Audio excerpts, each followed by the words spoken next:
Okay okay நாங்க start பண்ணுவோம்.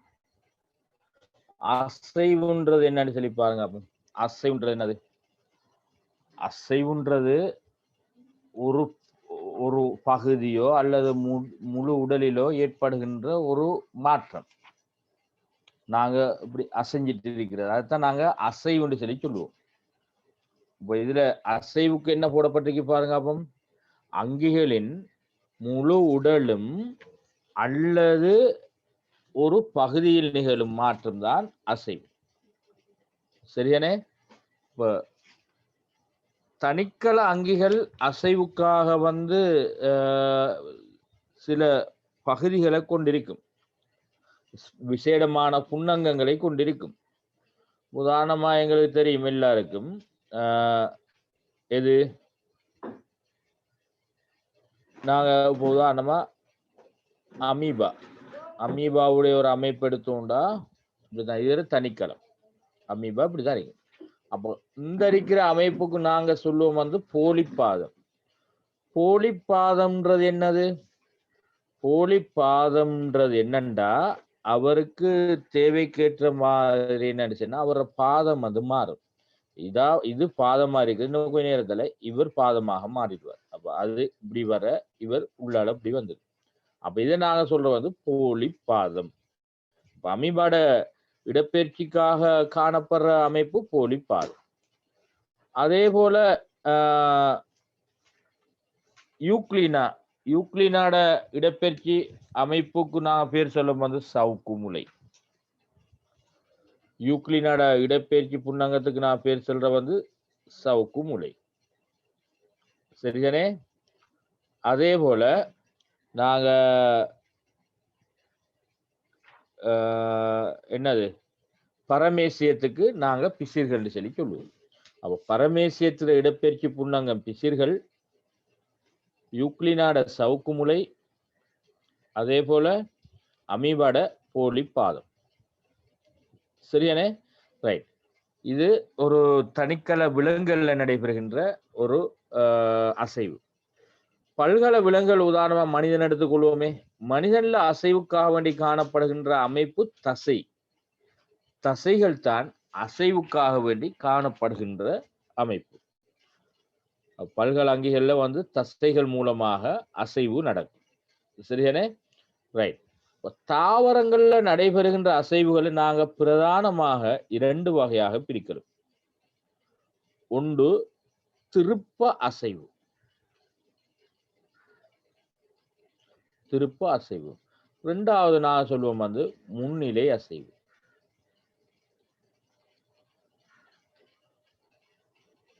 திருப்ப அசைவு, இரண்டாவது முன்னிலை அசைவு. தாவரங்கள்ல நடைபெறுகின்ற அசைவுகள் 2 வகையான அசைவுகள் இருக்கு. இப்போ நாங்க அடுத்த பார்ப்போம் திருப்ப அசைவுண்டா என்னன்னு சொல்லி பார்ப்போம். திருப்ப அசைவுண்டு சொன்னா நாங்க உதாரணத்துக்கு ஒரு விஷயம் உதாரணம் மூலமாக சொல்றேன். இப்போ நாங்க இப்போ அந்த ஒரு தூண்டல் ஒன்று வழங்கப்பட்ட, ஏற்கனவே நான் சொல்லிட்டேன், தூண்டல் ஒன்று வழங்கப்பட்ட எங்களுக்கு ஒரு ஆள் கை தட்டுனா எங்களுக்கு விளங்குது தானே. நான் கை தட்டினா நான் உடனே திரும்பி பார்ப்போம். அப்ப அது எங்களுக்கு ஒரு தூண்டல் வழங்கப்படுறதால தான் நாங்க திரும்பி பார்க்கிறோம். இதே மாதிரி தாவரங்களுக்கு தூண்டல் வழங்கப்பட்டா ஒன்னும் தூண்டலின் திசையிலே அல்லது அதுக்கு எதிர் திசையிலே காட்டப்படுகின்ற அசைவுதான் நாங்க சொல்லுவோம் திருப்ப அசைவு. நான் திருப்பி சொல்றேன் பாருங்க. அப்போ தூண்டலுக்கேற்ப தூண்டலை நோக்கி அல்லது தூண்டலிலிருந்து விலகி காணப்படுகின்ற அசைவு. நாங்க சில நேரங்கள் எங்களுக்கு தூண்டல் ஏற்பட்ட நாங்க தூண்டல்ற திசையை நோக்கி போவோம். நல்ல நல்ல அழகிய மனம் இருந்தா நாங்க தூண்டலின் திசையை நோக்கி போவோம். உதாரணத்துக்கு நான் சொல்றேன். அப்போ அந்த வாசனை எங்களுக்கு துர்நாற்றமா நாங்க தூண்டலிலிருந்து எதிர் திசையை நோக்கி போவோம். நல்லா விளைக்கணும். இதுதான் தூண்டலின் திசையை நோக்கி அல்லது தூண்டலின் திசைக்கு எதிர் திசையிலே நடைபெறுகின்ற மாற்றம் சொல்லி நான் சொல்லுவோம். இப்போ நாங்க பார்ப்போம் வந்து தூண்டலின் திசையை நோக்கி ஏற்படுற அசைவுகள் உதாரணத்துக்கு நான் பார்ப்போம். இங்கே தாவரங்களுக்கு தூண்டல் ஒளியாக இருப்பின் அதாவது உதாரணமா சூரிய ஒளி வச்சுக்கொள்ளுமே, ஒளியாக இருப்பின் இப்போ இப்படி ஒரு தாவரம் சட்டி தாவரம் ஒன்று இருக்கு. இப்படி ஒரு சட்டி தாவரம் ஒன்று இருக்கு. இப்படிதான் தாவரம் இருக்கு. இப்போ இந்த தாவரம் வந்து என்னன்னு சொன்னா சூரிய ஒளி இங்க இருந்துச்சுன்னு சொன்னா பரவலாக இதுல வளர்ச்சி பரவலாக நடைபெறும். அதுக்கு காரணம் ஒட்சின் என்ற அந்த வளர்ச்சி பதார்த்தத்துல செயற்பாடு. இப்போ நாங்க இந்த சூரியன் வந்து இந்த தாவரத்துக்கு வலிமையாக இங்கால இருந்தா இதுல ஒளி வீசுதுன்னு என்ன நடக்கும்? இந்த தாவரம் அப்படியே இங்காலதான் வளர்ச்சி, அந்த ஒளியை நோக்கித்தான் வளர்ச்சி அடையும். அவர வளர்ச்சி இப்படி போகாது, இப்படி நீ நேரா போகாது, ஒளியை நோக்கித்தான் வளர்ச்சி அடையும். அப்போ இப்படி தாவரங்கள் ஒளியை நோக்கி வளர்ந்துச்சு சொன்னா அதுக்கு நாங்க பேர் சொல்லுவோம் அது நேர் ஒளி திருப்பாசைவு. பாருங்க, திருப்பாசைவுக்கு என்ன பேர் வச்சுக்கணும்னா நேர் என சூரிய ஒளியை நோக்கி போகுது, அதால நேர், ஒளி இருக்கிறதால ஒளி திருப்ப அசைவு.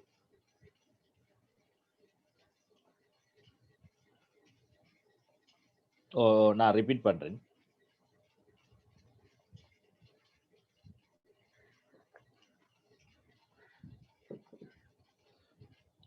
திருப்பி சொல்றேன் பாருங்க. அதாவது இந்த தாவரம் என்ன செய்யுது, நேரா வளராம என்ன செய்யுதுண்டா, இப்படி நேரா போகாம என்ன செய்யுதுண்டா, இப்படி போகாம இப்ப இந்த இடத்துல இப்ப சூரியன் இல்லை, இந்த சூரியன் இல்லைன்றதால என்ன செய்யுதா, இப்ப இந்த தாவரத்துல வளர்ச்சி சூரியன் ஒளியை நோக்கி நடக்க போகுது.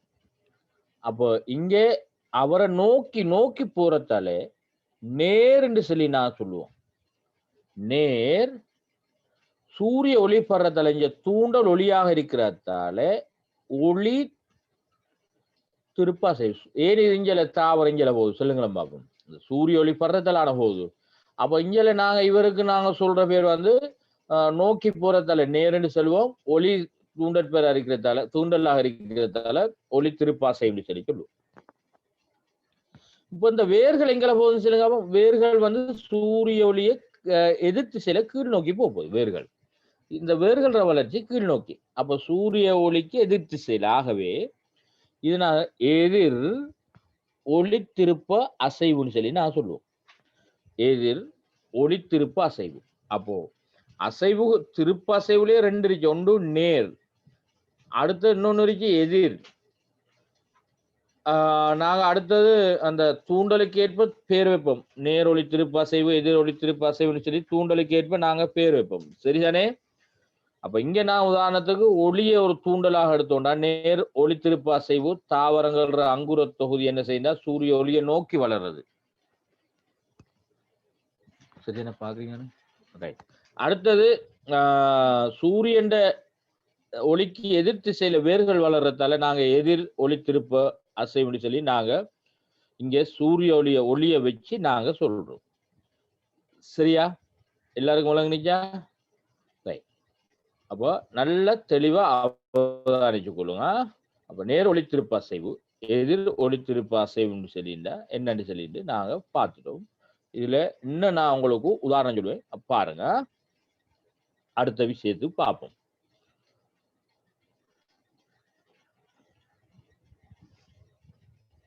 இன்னும் உதாரணம் உண்டு பார்ப்போம்.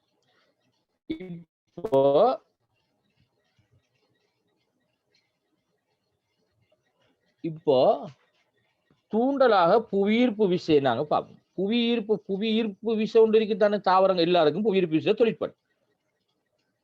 அப்போ புவியீர்ப்பு விசையில வேர்கள் என்ன செய்யுதுன்னா நிலத்தை நோக்கி வளர்ந்துட்டு போகுது. நான் இதுல வேர்கள வளர்ச்சி நிலத்தை நோக்கி போகுது. அப்போ இதை நாங்க சொல்லக்குள்ள வந்து நோக்கி போற நேரென்று சொல்லி நாங்க சொல்லுவோம். இங்க தூண்டலாக புவி வேர்கள வளர்ச்சி புவியை நோக்கி போறதால புவி திருப்ப அசைவுன்னு சொல்லிட்டு நாங்க சொல்லிக்குவோம். போட்டு பார்க்கலையா? ரைட். அதே போல எங்களுக்கு தெரியும் வந்து அந்த மூச்சு வேர்கள் கண்டல் தாவரங்கள்ற மூச்சு வேர்கள் எங்களுக்கு தெரியும். அவர் வந்து என்னன்னு சொன்னா இப்படி நிலம்னு சொன்னா நிலம் இப்படி இருக்குன்னு சொன்னா மேல மேல இப்படி இருக்கும். அதாவது புவியீர்ப்புக்கு எதிர் திசையில இருக்கும். அப்போ இதை நான் என்ன சொல்றேன், கண்டல் தாவரங்கள்ற வேர்கள் புவிக்கு எதிர் திசையில வாரத்தால புவியீர்ப்பு விசை இழுக்க போகுது. ஆனா இவர வளர்ச்சி மேல் நோக்கி போகும். அப்ப எதிர் புவி திருப்ப அசைவு. உதாரணத்துக்கு நாங்க உதாரணம் கேட்டா அந்த அசைவுற வகைகளை சொல்ல தெரியணும் எல்லாருக்கும். இப்படி ஒரு அசைவு ஒண்ணு வந்துச்சுன்னா உதாரணமா இப்படி ஒரு கேள்வி, தாவர அங்குர தொகுதி சூரிய ஒளியை நோக்கி வளர்கின்றது. இது எவ்வகையான அசைவுன்னு சொல்லி கேட்டா சூரிய ஒளியை போறதால நேர் ஒளி திருப்ப அசைவுன்னு சொல்லுவோம். அதே போல கண்டல் தாவரங்கள்ற வேர் வந்து என்ன செய்யுது, கண்டல் தாவரங்கள்ற வேர் புவியிலிருந்து மேல் நோக்கி வளருது. புவியிலிருந்து மேல் நோக்கி வளருது. அப்ப இந்த இடத்துல எந்த அசைவுக்கு நான் பேர் சொல்லுவோம் என்ன, எதிர். ஏண்டா புவி ஈர்ப்பு விசைக்கு எதிராக வளரு என்று சொல்லி சொல்லப்பட்டா இங்க தூண்டல் ஈர்ப்பு விசை. அப்ப எதிர் புவி திருப்ப அசைவுன்னு சொல்லிட்டு நாங்க சொல்லிக்குவோம். இப்போ எல்லாருக்கும் வந்து விளங்கினிச்சா? திருப்ப அசைவுன்ற என்னன்னு விளங்கினிச்சா? அடுத்தது இன்னொரு அசைவு இருக்கு, முன்னிலை அசைவு. முன்னிலை அசைவு நாங்க இது எங்களோட நோட்ஸ்ல தரப்படல. முன்னிலை அசைவுண்டா என்னன்னு சொல்லிட்டு பார்ப்போம். முன்னிலை அசைவுன்றது என்னண்டா, நல்லா விளையுங்க. முன்னிலை அசைவுன்றது என்னண்டா, இது ஒரு இது மீளக்கூடிய ஒரு அசைவு.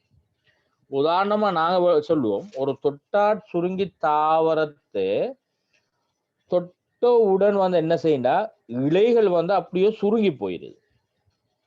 அப்ப இதை நாங்க சொல்லுவோம் என்னன்னு சொன்னா முன்னிலை அசைவு. அந்த நாங்க தொட்ட உடனே அது சுருங்குறதால தொடுகை அல்லது பரிச முன்னிலை அசைவுன்னு சொல்லிக்கணும். அந்த சொல்ல பாருங்க, தொடுகை அல்லது பரிச முன்னிலை அசைவு. இப்போ இதே நேரத்துல நாங்க அந்த புலி, வாகை, அகத்தி இந்த தாவரங்கள்ல இலைகள் என்ன செய்ய போகுது, மாலை நேரங்கள்ல வந்து அப்படியே சுருங்க போகுது. அதனால சொல்றோம் கூம்ப போகுது.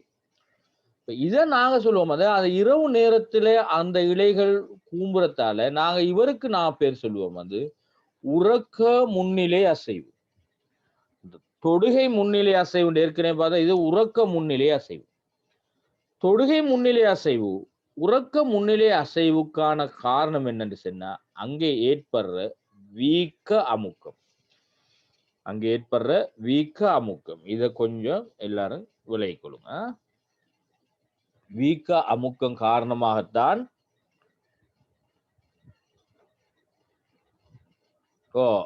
அது எல்லாம் வந்து முன்னிலை அசைவு, வீக்க அமுக்கம் காரணமாக தான் அந்த முன்னிலை அசைவு ஏற்பட போகுது. சரியானே? ரைட். என்ன கேள்வி கேட்டீங்க?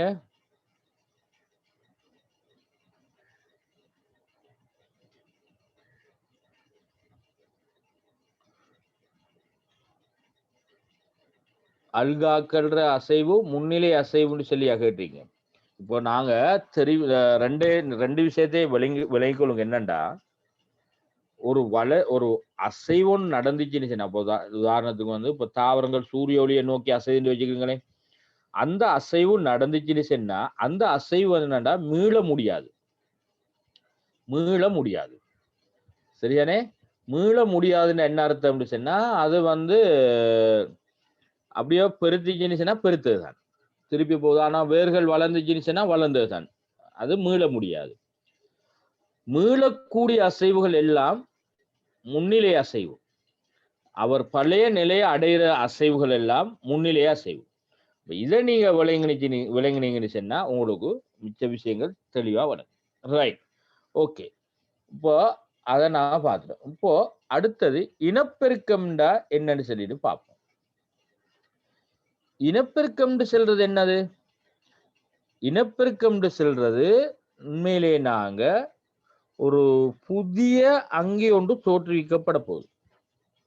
ஒரு அங்கியை போன்ற புதிய அங்கி ஒன்று தோற்றுவிக்கப்பட போகுது. அதைத்தான் நாங்க சொல்ற இனப்பெருக்கம்னு சொல்லி. சரிதானே? இப்போ நாங்க இதுக்கு வரைவிலக்கணம் கொடுக்கக்குள்ள தனிக்கல அல்லது பல்கல அங்கி தனது சந்ததியின் எதிர்கால நிலவுகையின் பொருட்டு புதிய சந்ததியை தோற்றுவிக்கின்ற செயற்பாடுதான் இனப்பெருக்கம். விளங்குனிச்சா? என்ன விஷயம் நான் சொன்ன விஷயம் விளங்குனிச்சா? தனிக்கல அல்லது பல்கல அங்கி தனது சந்ததியின் எதிர்கால நிலவுகையின் பொருட்டு. அப்ப அந்த வசனம் என்னன்னு சொன்னா எதிர்கால நிலவுகை. எதிர்கால நிலவுகை. எதிர்கால நிலவுகைன்னு சொன்னா நல்லா விளைக்கொள்ளுங்க. எதிர்கால நிலவுகைண்டா இப்போ ஒரு அங்கி இனப்பெருக்கம் செய்து தனது இன்னொரு சந்ததியை தோற்றுவிக்கலன்னு சொன்ன என்ன செய்யும்டா அந்த அங்கிர இனம் அப்படியே அழிவடைஞ்சிடும். அந்த அங்கி இனம் என்ன செய்யும்டா அப்படியே அழிவடைஞ்சிடும். விளங்குதா?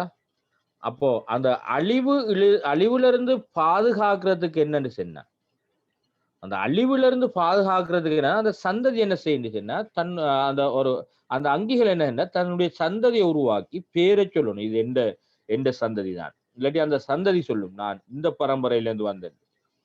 அப்ப அந்த பரம்பரை பாதுகாக்கப்படுவது இந்த இனப்பெருக்கத்தின் மூலமாக. அதாவது சந்ததியின் எதிர்கால நிலவுகை எதிர்கால நிலவுகை ஒன்று ஏற்படும். இல்லாட்டி என்ன செய்யணும், அப்படியே அந்த சந்ததி அழிவடைஞ்சிடும். இப்போ மலட்டுத்தன்மை என்று சொல்லி எங்களுக்கு தெரியும். மலட்டுத்தன்மை என்று சொல்றது அந்த சந்ததி உருவாக்கப்படாது. அப்ப அது அவங்களுடைய அது இல்லாம போயிடும். ஆனா எங்களுக்கு அந்த இனப்பெருக்கம் செய்யறதுல மிக முக்கியமான நோக்கம் என்னன்னு சொன்னா ஒரு அங்கியின் எதிர்கால சந்ததியின் நிலவுகை உறுதிப்படுத்தப்படுவது. அப்ப எதிர்கால சந்ததியின் நிலவுகை உறுதிப்படுத்தப்படுவது இந்த இனப்பெருக்கத்தின் மூலமாக. ஆகவே நாங்க இங்க விளங்கணும், இனப்பெருக்கம் என்பது சந்ததியின் எதிர்கால நிலவுகை உறுதிப்படுத்தப்படுவது. எதிர்கால நிலவுகை உறுதிப்படுத்தப்படுவது. விளங்குனிச்சு தானே? ரைட்.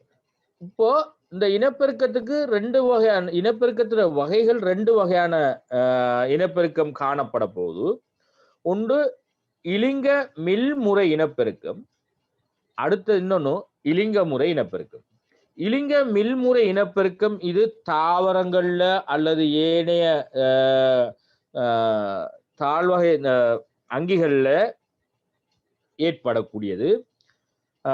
இந்த இலிங்க மில்முறை இனப்பெருக்கத்துக்கு இன்னொரு பேர் சொல்லுவோம் பதியமுறை இனப்பெருக்கம் என்று சொல்லுவோம், தாவரங்கள்ல ஏற்படும் போது. இப்ப இலிங்க முறை இனப்பெருக்கம் சொல்றது என்னண்டா நல்லா விலை கொள்ளுங்க. இலிங்க முறை இனப்பெருக்கம்ன்றது இங்கே கட்டாயம் ஆண் புணரி பெண் புணரி, ஆண் புணரி பெண் புணரி என்று சொல்லிட்டு கட்டாயம் 2 புணரிகள் உருவாக்கப்பட வேண்டும். ஆண் புணரியில உதாரணமா நாங்க சொல்லுவோமே, இப்போ மனிதன்ல ஆண் புணரி களம் விந்து களம், இது பாஸ் பேப்பர் கேள்வி. பெண் புணரியில சூழ் களம். அப்போ விந்து களங்களும் சூழ் களங்களும் என்ன செய்ய போறா, இது ஆண் புணரி களம், இது பெண் புணரி களம், இது ரெண்டும் இணைஞ்சு என்ன செய்ய போறா நுகம் என்ற ஒரு அமைப்பு உருவாக்க போது கருக்கட்டலின் மூலமா. அப்ப இங்க நாங்க வரைவிலக்கணம் சொல்லக்குள்ள என்ன செய்யணும்னு சொன்னா இலிங்க கட்டமைப்புகளிலிருந்து உருவாக்கப்படும் புணரிகள் கருக்கட்டப்படுவதன் மூலமாக புதிய அங்கே உருவாக்கப்படுகின்ற அந்த செயல்முறைதான் இலிங்க முறை இனப்பெருக்கம் எனப்படும். அதாவது இங்க நாங்க விளைக்கணும் புணரிக்கல அதாவது ஆண் புணரிக்கலமும் பெண் புணரிக்கலமும் என்ன செய்யும்டா இணைவதன் மூலமாக கருக்கட்டல் உருவாகும். அந்த கருக்கட்டலின் மூலமாக புதிய அங்கி தோற்றுவிக்கின்ற செயற்பாடுதான் நாங்க சொல்லுவோம் வந்து இலிங்க முறை இனப்பெருக்கம். இது நீங்க தரம் 11ல இன்னும் நல்லா விரிவா பார்ப்பீங்க. சரியானே? ரைட்.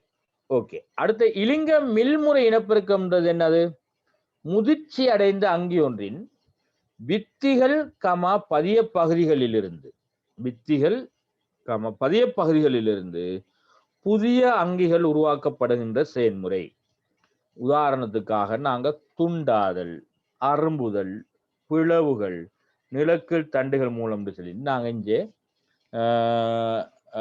எது நாங்க இலிங்க மில்முறை இனப்பெருக்கத்தை நாங்க வகைப்படுத்துவோம். சரியானே? ரைட். அடுத்தது நாங்க பார்க்க போறோம் வந்து வளர்ச்சியும் விருத்தியும். இப்ப நான் சும்மா உதாரணத்துக்கு கொண்டு சொல்றேன்னா, ஒரு இந்த பாடத்தை படிச்சு தாரத்துக்கு முதல்ல ஒரு விஷயம் மட்டும் சொல்ல போறேன். நாங்க ஒரு வீடு கட்டப்போறோம். ஒரு வீடு கட்டப்போறோம்டா என்ன செய்வோம்? வீடு கட்டப்போறோம்க்குள்ள அல்லது நாங்க ஒரு ரூம் ஒன்று கட்டப்போறோம்டா ஆரம்பத்துல அத்திவாரம் கொண்டு வரும். வரும். அப்ப இது என்ன செய்ய போறோம்? இப்பதான் அத்திவாரம். இப்ப இது படிப்படியாக போற சுவரை போட போறோம். சுவரை எழுதி போட்டு அதுக்கப்புறம் என்ன செய்ய போறோம்டா கூரையை போட போறோம். சின்னத்துல இருந்து பெருத்திட்டு இப்ப இதே என்னண்டா இது ஒரு காலமும் இது அதே மாதிரி அமைப்புலாம் இருக்கு. இது ஒரு காலமும் சின்னதா போகாது, மீள முடியாது. இது மீள முடியாது. இது என்ன? இது பருமன் திணிவு எல்லாத்திலையும் இதுல அளவு அதிகரிக்கும். சரியான பருமன் அதுல திணிவு எல்லாம் அதிகரிச்சுட்டு இனி இது மீள முடியாது. சரியானே? இந்த இடத்துல இங்கே நாங்க சொல்ற விஷயம் இதுதான் வளர்ச்சி. வளர்ச்சின்னு என்னன்னு விளங்கிட்டா? பருமனிலும் திணிவிலும் பருமன் என்று சொல்றது என்னது? நீளத்துல, அகலத்துல, உயரத்துல எல்லாத்திலையும் நீளம் அதாவது பரப்பளவு கனவளவு எல்லாத்திலையும் ஏற்படுற மாற்றம் தான் பருமனில் ஏற்படும் மாற்றம். அப்ப இங்க பருமனிலும் வளர்ச்சின்னு சொல்லக்குள்ள கட்டாயம் பருமன் திணிவு இந்த ரெண்டிலையும் ஏற்படுகின்ற மீளா அதிகரிப்பு தான் நாங்க சொல்ற பேர் வந்து வளர்ச்சி. வளர்ச்சின்றது நாங்க தெளிவா விளை கொள்வோம். சரியானே? அப்ப வளர்ச்சி அடைகிறது வந்து இது உயிரங்குகிற ஒரு சிறப்பியல்பாக இருக்கு. அதே நேரத்துல விருத்தின்றது என்னன்னு சொன்னா, இப்ப நாங்க இந்த ரூமை கட்டுறோம். இந்த ரூமுக்குள்ள நாங்க என்ன செய்ய போறோம்டா கட்டில் வைக்க போறோம், அடுத்தது ஒரு அலுமாரி வைக்க போறோம், மேல ஃபேன் பூட்ட போறோம். பாருங்க இனி பெருக்கு இல்லை, இனி இவர் பெருக்காது. அதுக்குள்ள இருந்து என்னன்னு சொன்னா நாங்க சாமான்களை நாங்க என்ன செய்ய போறோம் இங்க இதுக்குள்ள பொருட்களை வந்து சேர்க்க போறோம்.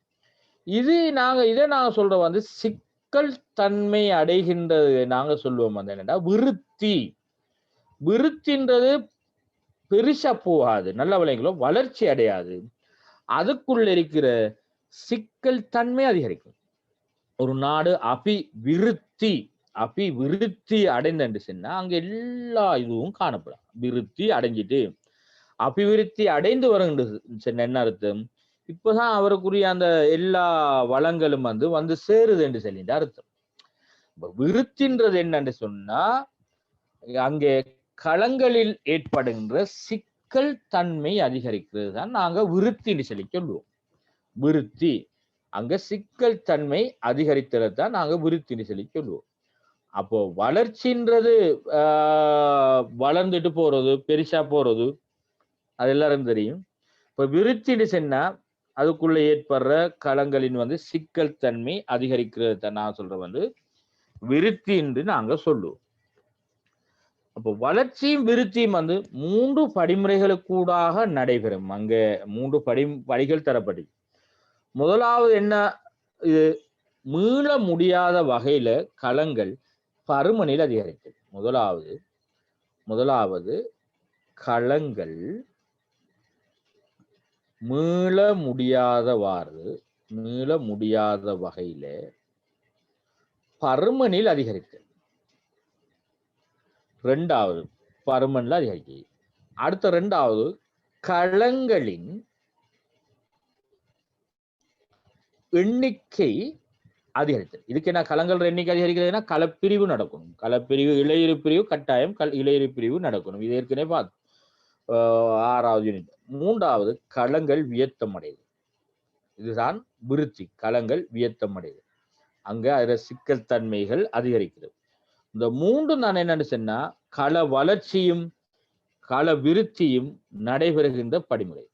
முதலாவது என்னன்னு சொன்னா முதலாவது களங்கள் மீள முடியாத வகையில பருமனில் அதிகரிக்கிற. 2வது என்னது களங்களின் எண்ணிக்கை அதிகரிக்கிற. 3வது களங்கள் வியத்தம் அடைதல். இதைத்தான் நாங்க சொல்லுவோம் என்னது என்ன சொல்றோம் நாங்க கள வளர்ச்சியும் கள விருத்தியும் ஏற்படுகின்ற படிமுறைகள் என்று சொல்லி நாங்க சொல்லுவோம். சரிதானே? விளங்கி போங்க, விளங்காம போகாதங்க. நான் சொல்ற விஷயங்கள் ஏதாவது விளங்கல் என்று சொன்னா தயவு செய்து என்னைக்கிட்ட கேளுங்க. நான் உங்களுக்கு மெசேஜ் போடுறதுக்கு நான் உங்களுக்கு அனுமதி தந்திருக்கேன். உங்களோட சட்டிங் எனக்கு வரும். அதாவது ஒரு ஆள் சொல்லியிருக்கு கேட்கிறா, நான் திருப்பி சொல்றேன். களம் வளர்ச்சி அடைகிறதும் களம் விருத்தி அடைகிறதும் 3 படிமுறைகள்ல நடக்கும். முதலாவது படிமுறை என்னன்னு சொன்னா பருமனில் அதிகரிக்கும். பருமன் ஞாபகம் வச்சுக் கொள்ளுங்க. 2வது என்னன்னு சொன்னா கள எண்ணிக்கை. 3வது என்ன சொன்னா வியத்தம் அடைதல். மீள முடியாத வகையில களங்கள் பருமனில் அதிகரிக்கும். நாங்க இப்போ இந்த படிக்கிறாக்கள் அந்த எல்லாத்தையும் நீங்க நான் சொல்ற மாதிரி செஞ்சு பாருங்க. எல்லாத்தையும் இப்படி நீங்க மீள முடியாத வகையில களங்களின் பருமனில் அதிகரித்தல் சொன்னா இப்ப திடீர்னு யாரோ ஒரு ஆள் யூரியா உற்பத்தி செய்யும் இடம் என்னன்னு சொல்லி கேட்டுக்கிறது. யூரியா உற்பத்தி செய்யற இடம் ஈரல். என்ன ரைட்? ஓகே. பருமன் நான் அந்த அதே தொடர்பான அந்த சப்ஜெக்டோட கேளுங்க. பருமன் அதிகரிக்கிறேன்னு சொன்னா என்னண்டா பருமன் அதிகரிக்கிறேன்டா பெருசா போறது. களங்கள் எண்ணிக்கை அதிகரிக்கிறன்றது என்னன்னா 1 2 3 அப்படின்னு சொல்லி எண்ணிக்கை போறது. வியத்தம் அடைகின்றது விருத்தி அடைகிறது. இந்த 3 விஷயங்களும் தான் என்னது கள வளர்ச்சியும் கள விருத்தியும் நடைபெறுகின்ற படிமுறைகள். ரைட்? ஓகே. இப்போ இந்த சப்ஜெக்டும் இப்போ முடியும். இந்த விஷயம் முடியும். அப்ப இதுல நாங்க ஒரு பிராக்டிக்கல் பார்க்க வேண்டி வரும். இந்த பிராக்டிக்கல் பாருங்க, உங்களோட புக்ல தெளிவாக போடப்பட்டிருக்கு. வளர்ச்சி மானி பரிசோதனை. உண்மையிலே நான் இந்த பரிசோதனையை 2020ஆம் ஆண்டு எதிர்பார்த்தது.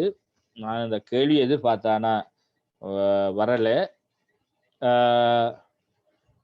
அதே நேரத்துல நிறைய கேள்விகள் நான் எதிர்பார்த்து வந்துச்சு. அதே போல நான் அந்த தார மாடல் பேப்பர் கேள்வி பேப்பர் வினாக்கள் நான் இடைக்கிட பதிவிடுவேன். அதே பார்த்து கொள்ளுங்க. சின்ன விஷயங்களாக நீங்க கருத்துல கொண்டு விட்டுட்டு போவாதுங்க.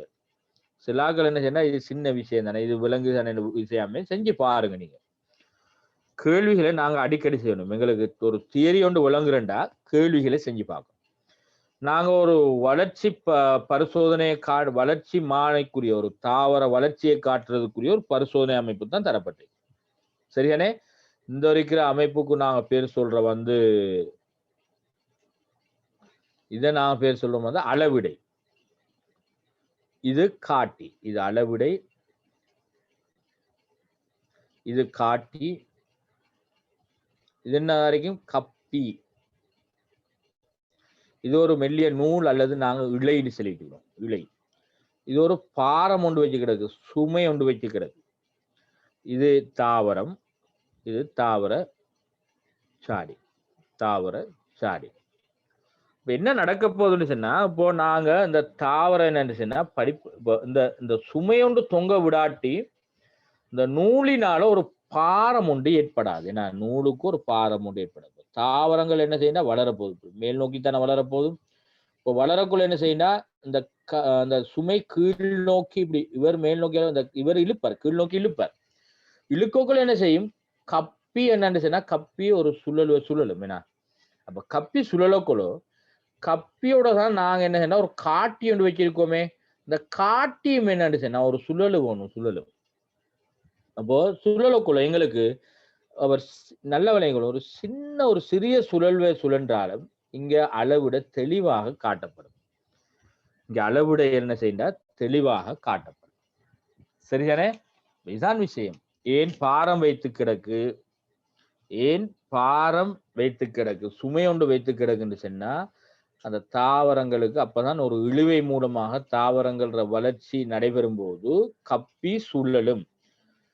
இதுதான் நாங்க இந்த சுமைகள் அதுகளை வச்சிருக்கோம். சரியா? ரைட். போய் நாங்க இந்த நோட்ஸுக்கு டிரெக்டா வருவோம். அதாவது இன்னொரு ஒரு ஆள் திருப்பி விளங்க சொல்லி கேட்டு பாருங்க. இந்த தாவரம் வளரும் போது என்ன செய்யும்டா இந்த சுமை கீழ் நோக்கி வரும். அது ஏண்டு விளங்கிச்சு தானே. நான் சுமை இந்த இவர் மேல் நோக்கி வளரக்குள்ள எப்படியும் வந்து இது இழுபடும்.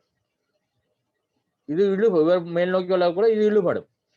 கவனம், பெரிய பாரம் செய்யக்கூடாது. ஒரு சின்ன ஒரு பாரம் உண்டு. அதாவது நூலை வந்து தொய்யாத அளவுக்கு இளைய தொய்வு ஏற்படாத அளவுக்கு ஒரு சுமை ஒன்று வச்சா போதும். ஆகக்கூடிய பாரம்டா அப்படியே சாடி தாவரத்தை புடுங்கி எடுத்துடும். அப்ப அதால என்ன செய்ய ஒரு சின்ன ஒரு சுமை ஒன்று வச்சிங்கன்னா வளர்ச்சி அடையும் போது சுமை கீழ் நோக்கி போகும். பெஸ்ட்டுக்கு சுமையில இருந்தான் வரும். அப்ப சுமை கீழ் நோக்கி போகல அடுத்தது என்ன செய்யும் நடக்கும் சொன்னா கப்பி சுழலும். அப்ப சுமை அதுக்கப்புறம் கப்பி சுழலக்குள்ள காட்டி அளவுடைய காட்டி என்ன செய்யணும் அவரும் ஒரு சுத்து ஒன்று சுத்தி மேல் நோக்கி சுத்தும். அப்போ சுத்தி போகல என்ன செய்யும்டா இங்க காட்டின் அளவிட வரும். அப்போ நாங்க எவ்வளவு வளர்ச்சி நடக்குன்றத நாங்க அளவீடு செய்யலும். வளர்ச்சி நடைபெறுவதை நாங்க அளவீடு மூலமாக காட்டணும். கிளியர் தானே? கிளியர் தானே? ஓகே. அப்போ இதுதான் அந்த வளர்ச்சி நடைபெறுகின்றதை நாங்க காட்டுகின்றது. இப்போ அருகிலுள்ள ஒழுங்கமைப்பில் காட்டியவாறு சட்டி தாவரத்தின் நுனியுடன் இலையொன்றை பொருத்தி அதனை கப்பியினூடாக செலுத்தி இலையின் மறு அந்தத்தில் சுமை ஒன்றை கட்டி தொங்கவிடும். அதாவது சொல்லப்பட்ட விஷயத்தை நான் இந்த சிம்பிளாக சொல்ற விஷயத்தை இங்க எழுத்து மூலமாக காட்டுறேன். அதை கொஞ்சம் பாருங்க. இப்ப தாவரம்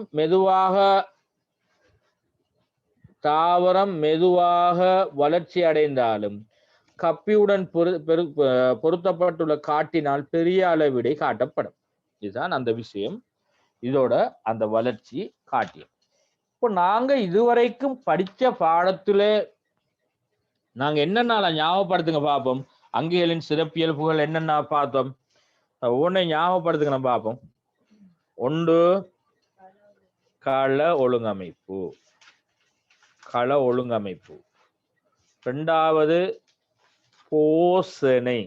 இது அங்கிகளின் சிறப்பியல்பா போசனை. மூன்றாவது சுவாசம். இதுல நல்ல பெரிய பரிசோதனைகள் 2 பார்த்தோம்னா. நாலாவது உருத்துணர்ச்சியும் இயைபாக்கம். இடைக்கிட யாரும் செட் பண்ணாங்க. உருத்துணர்ச்சியும் இயைபாக்கம். 5 கழிவகற்றல். 6 அசைவு. இன்னைக்கு நாங்க பார்த்த அசைவு. அடுத்தது வந்து இனப்பெருக்கம், வளர்ச்சியும் விருத்தியும். இதுதான் நாங்க இன்றைக்கு பார்த்தது.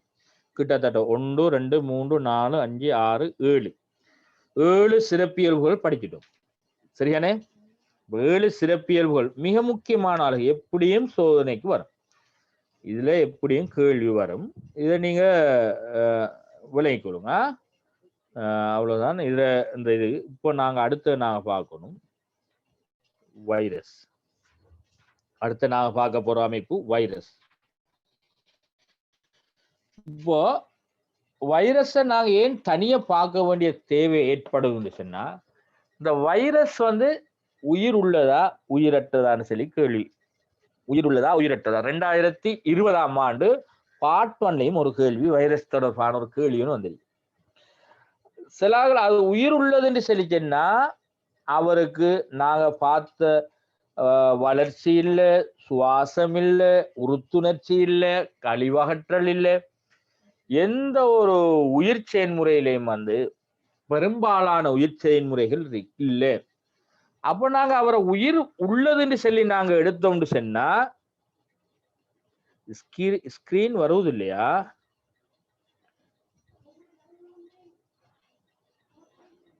அவரை நாங்க உயிர் உள்ளது என்று சொல்லி நாங்க எடுக்கிறேன்னு சொன்னா அவருக்கு அவரனால செய்யக்கூடிய ஒரே ஒரு உயிர் செயல்முறை இனப்பெருக்கம். நல்ல அவளை கொள்ளுங்க. இவரால அதுவும் இனப்பெருக்கம் எங்க செய்வார்? உயிர்கலங்கள்ல மட்டும்தான் செய்வார். அப்ப இறந்த அங்கிகள்ல இவர் இருந்தாலும் அவர தொழிற்பாடு நடக்காது. எங்களை உயிர்கலங்களுக்குள்ள போனிச்சுன்னு நாங்க இதுதான் அந்த கொரோனாக்கு பயப்படுற காரணம். அந்த ஏதோ ஒரு அடிப்படையில எங்களோட உயிர்கலங்களுக்குள்ள போனதான் சிக்கல். இப்ப எங்களோட உடம்புல மேற்பரப்புல இருக்கும்போது அது எங்களுக்கு பிரச்சனை இல்லை. எங்களோட உயிர்கலங்களுக்குள்ள சுவாச தொகுதியினூடாக உயிர்கலங்களுக்குள்ள போனுச்சுண்டா அங்க போய் என்ன செய்வண்டா அவர் இனப்பெருக்கம் அடைவர். அங்க போய் அவர் இனப்பெருக்கம் அடைஞ்சு என்ன செய்யும் சொன்னா நிறைய வைரசுகளை உருவாக்கும். இவரால செய்யக்கூடிய ஒரே ஒரு உயிர் செயல்முறை இனப்பெருக்கம் மட்டும்தான். அதாலதான் அவரை இன்னும் உயிர் உள்ளது என்று சொல்லி இவருக்கு பயந்துட்டு இருக்கும். இப்ப இவர் பெரும்பாலும் உயிர்கலங்களுக்குள்ள மாத்திரம் வாழ்றதாலதான் நாங்க இவரை நான் சொல்லுவோம் கட்டுப்பட்ட ஒட்டுண்ணி. கட்டுப்பட்ட ஒட்டுண்ணி என்று சொல்றது என்னது? உயிர்கலங்களுக்குள்ள மாத்திரம் வாழ்றதாலதான் இவருக்கு இந்த பேர். உயிர்கலங்களுக்குள்ள கட்டுப்பட்ட ஒட்டுண்ணி. கட்டுப்பட்ட ஒட்டுண்ணியாக தொழிற்படக்கூடிய யாரு? இந்த வைரஸ் மட்டும்தான். இவரை நாங்க சும்மா சாதாரண நுணுக்காட்டினூடாக பார்க்க இயலாது. இலத்திர நுணுக்காட்டினூடாகத்தான் பார்க்கலும்.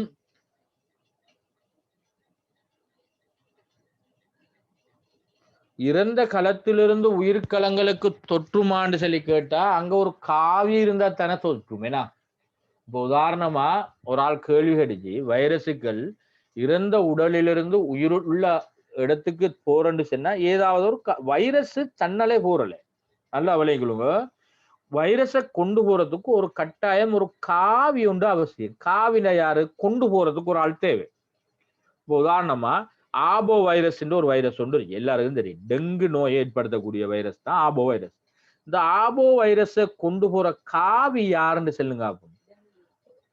நுளம்பு. ஏன்னா அந்த நுளம்பு ஈடிஸ் வகை நுளம்பு தான் என்ன செய்ய போகுதுண்டா ஆபோ வைரஸை காவிட்டு கொண்டு போக போகுது. அப்ப கொண்டு போய் என்னன்னு சொன்னா இன்னொரு ஆளோட உயிர்கலங்களுக்கு சேர்க்க போகுது. இப்போ அந்த ஈடிஸ் வகை நுளம்புல இந்த வைரஸ் இல்லைண்டா நம்மளுக்கு குத்துனா டெங்கு வராது.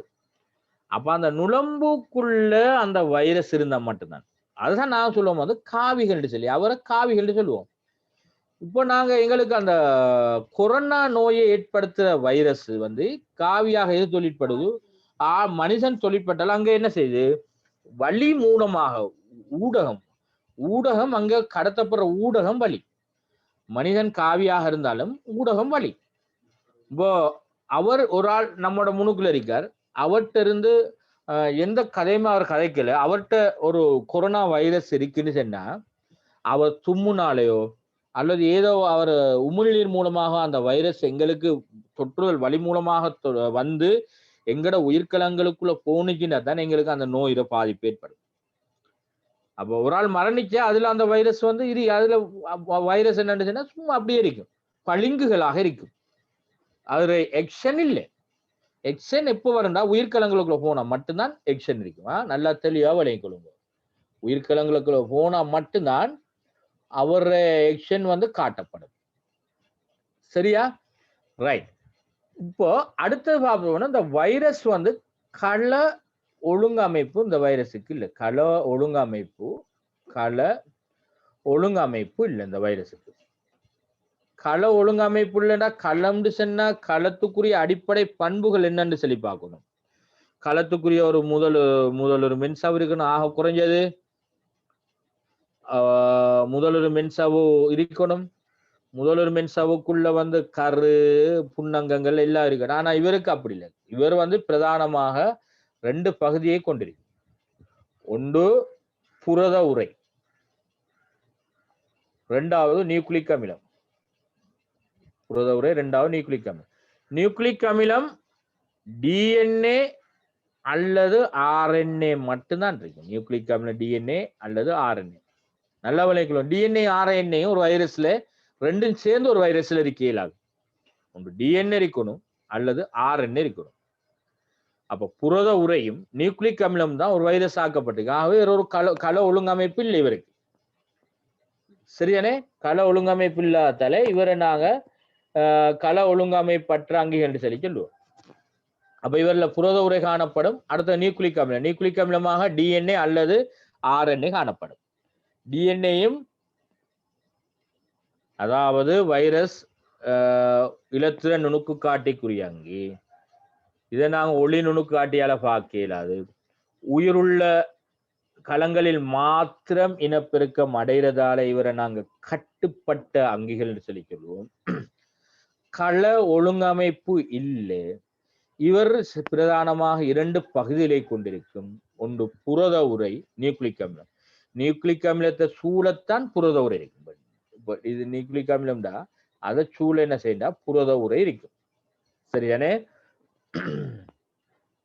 அந்த நியூக்ளிக் அமிலத்தில் டிஎன்ஏ வரும் அல்லது ஆர்என்ஏ வரும். வேற எந்த உயிர் செயல்முறையும் இவருக்கு இல்லை. வளர்ச்சி, சுவாசம், உறுத்துணர்ச்சி அந்த எந்த ஒரு உயிர் செயல்முறையும் இவருக்கு இல்லை. அனுசேப செயற்பாடுகள் நடக்காது.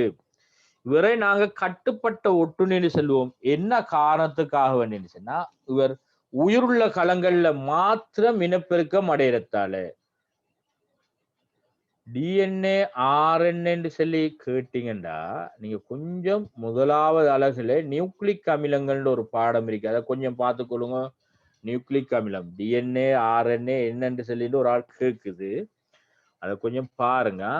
அங்கிகள்ற வந்து உயிரியல் மூலக்கூறுகளாக காணப்படுறதுதான் நியூக்ளிக் அமிலம். அந்த நியூக்ளிக் அமிலத்துல தான் 2 வகை இருக்கு. டிஎன்ஏ ஆர்என்ஏ சொல்லிட்டு அதை கொஞ்சம் பாருங்க. ரைட்.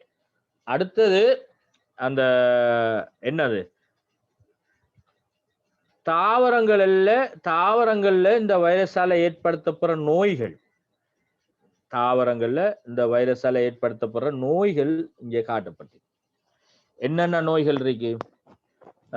தாவரங்கள்ல வந்து காணக்கூடிய நோய்கள் வந்து நான் உங்களோட புக்கில் இருக்கிறத மட்டும்தான் போட்டீங்க. மிளகாயில இலைச்சுருளை, வாழையில் வந்து கொத்துமுனை, அடுத்தது குருமன் நோய். இதுதான் நாங்க வைரஸால இலை சித்திரவடிவ நோய்கள் அதெல்லாம் வரும். எங்களுக்கு இந்த புத்தகத்துல தரப்பட்டதை வச்சுக்கொள்ளுங்களேன். அடுத்த விலங்குகள்ல ஏற்படுத்தப்படுற நோய் வந்து டெங்கு, தடிமன், பிடிசுரம், எய்ட்ஸ் போன்ற நோய்களை நாங்க சொல்லிக்கொள்வோம். சரியானே? இது விலங்குகள்ல இப்போ நாங்க புதுசா கொரோனா என்ற நோயை நாங்க பார்க்கலாம். இதோட இந்த எங்கடை 8வது அலகு முடியுது. 8வது அலகுக்குரிய நான் ஒரு ஆன்லைன் எக்ஸாம் ஒன்று நடத்த வேண்டி வரும். அதுக்கு நீங்க ரெடி ஆகுங்க. இன்ஷா அல்லாஹ் விளையுள் விசை என்ற பகுதியை நான் உங்களுக்கு ஒயிட் போர்ட்ல எழுதித்தான் நான் விளங்கப்படுத்துவேன். இன்ஷா அல்லாஹ் ஒயிட் போர்ட் மூலமாக நான் படிப்பேன். விளையுள் விசை 9வது அலகு. 10வது அலகை நாங்க என்னன்னு சொன்னா நாங்க ஒயிட் போர்ட் மூலமாகத்தான் பெரும்பாலும் மினிவார அலகுகளை ஒயிட் போர்ட் மூலமாகத்தான் படிப்பிக்க வேண்டி வரும். ரைட். எங்களோட கிளாஸ் வந்து இனி ஒரு நாள் விட்டு விட்டு நடக்கும். ஒரு நாள் தொடர்ந்து நடக்காது. ஒரு நாள் விட்டு விட்டு நடக்கும். எல்லாரும் இன்ஷா அல்லாஹ் அதுக்கேற்ற மாதிரி ரெடி ஆகிக்கொள்ளுங்க.